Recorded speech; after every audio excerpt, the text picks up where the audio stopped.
big fights in Las Vegas, big moments even right here at the MGM Grand. You've been a part of so many of those. How has kind of build up, the lead up to Tyson Fury compared to some of the other mega fights that you've been a part of here in Las Vegas? Well, nothing really compares to this because our partners have been working so hard to let the public know about this fight. I want to shout out to BBC, been a great partner on this promotion, and also, of course, to Fox and ESPN. They have done a magnificent job presenting this fight to the public because, let me tell you, boxing is a super sport and it deserves this kind of treatment. And it deserves superstars like Deontay Wilder and Tyson Fury. They've made themselves accessible to all the media, the look inside training camps, the way that the fans have been able to get to know both of these guys leading up to the rematch. The accessibility has been incredible. Both of these guys class acts when it comes to promoting a fight. Right, and you talk about the biggest heavyweight fights. The last one that compares to this took place before you were born, Christina. It was in 1971 when the great Muhammad Ali fought Joe Frazier. Look at the parallels between these two fights.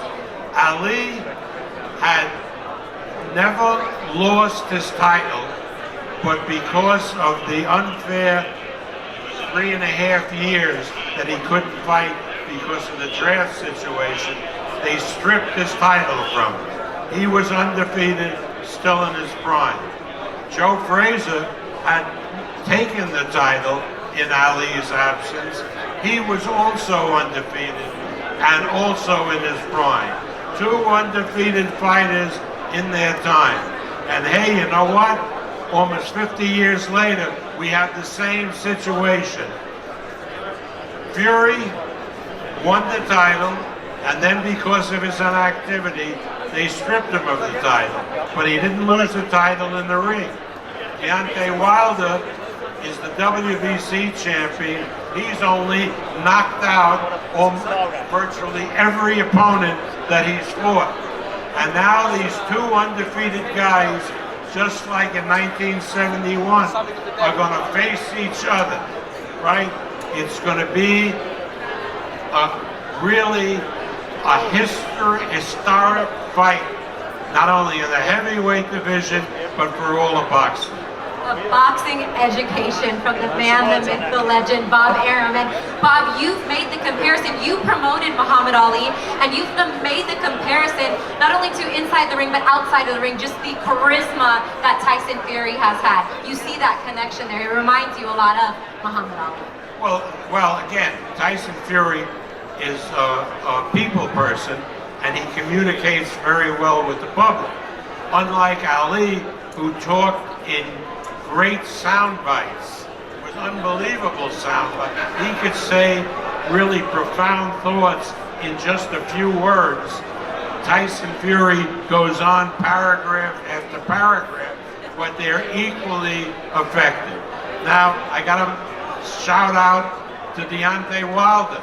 He is a hell of a fighter. He's a tremendous spokesperson. And I told him, and I told his people at the BBC, just like Tyson Fury, I got two guys who are great salesmen. They have sold this fight the way a fight should be sold. And we've heard about the main event, and we know that the anticipation and the build-up is there for Saturday night, but the pay-per-view undercard, getting a chance to see Emmanuel Navarrete defend his title for the 5th time. You got another pair of heavyweights right on the brink trying to get another shot at a world title opportunity with Washington and Martin. So, I mean, and then the opening bout, Daniel Lewis, and it's a good undercard and a good mix of PBC and top-ranked talent. All right, this is what boxing can be when everybody cooperates to give the public a great event. We're looking forward to it. As Ray mentioned, select tickets are still available. I think today we announced some closed circuit locations that if you're here in Las Vegas and you don't have a ticket to watch the fight inside the arena, you can, I think it's like $100 to watch it at various closed circuit locations. And Gabe Flores. There's some really good talent on the undercard as well. So get there early. We have three fights on the undercard before the pay-per-view, and PBC has 3 fights, and all 6 fights will be shown on ESPN and FS1. So that's great. Public can see those without charge. And then, let me tell you, it's a real bargaining to see the best heavyweight fight in 50 years and to see it on pay-per-view. Bob, the living legend. Let's give it up for Mr. Bob Arum, everybody. Bob, thank you so much. Thank you.